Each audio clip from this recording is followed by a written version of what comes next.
The Porsche 911. It's one of the most distinctive, desirable and distinguished cars on the road. Fast and fun and deceptively user-friendly, and really easy to live with day to day.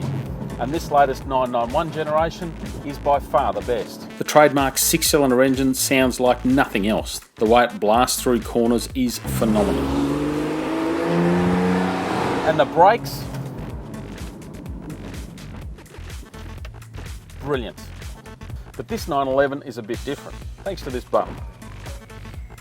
Meet the 911 Targa, the latest in the ever-expanding Porsche 911 family.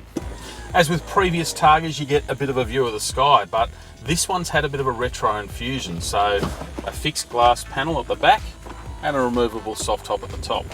Actually, the glass rear window isn't actually fixed. It raises to make way for that soft top section, which folds neatly just behind the seats. So there's none of the manual labour that old Targas would have needed to get to this point.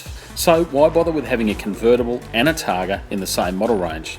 Well, it's all about choice, something the 911 has plenty of, with different engines, subtly different designs, and a price range that goes from a little over $200,000 to almost $500,000.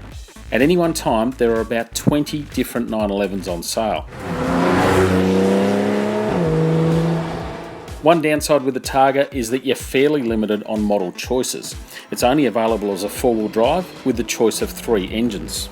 This one I'm in is the 4S, which slots between the base model and the racier GTS. Once you factor in the fancy partial folding roof, it adds about 100 kilos to the bulk of the regular 911 coupe. It's even 20 kilograms heavier than the regular Cabriolet.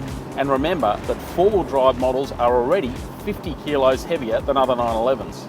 It makes the Targa one of the heavier 911 models. So when you tram the accelerator, you notice, yes, it's quick, super quick, but it doesn't quite have the urgency of some other 911s. Not that it's slow. If you use the launch control, it'll hit 100 kilometres an hour in as little as 4.4 seconds. Then there's the roof itself. Now, if you're going to buy this car, you'll want to get some wind in your hair occasionally. But getting to that point takes some effort. You see, the roof will only work when the car's stopped, and it takes 20 seconds to retract. But if you go for the 911 Cabriolet, it's a full 7 seconds quicker taking the top down. Plus you can do it on the run up to 50 k's an hour. So which should you buy? For once, it won't really come down to price because they are pretty similar. The Targa is about $4,300 more than the Cabriolet. So really it comes down to the roof and how you want it to operate. Well, the head says the Cabriolet, but I've got to be honest, the styling of this one would absolutely tip me towards it.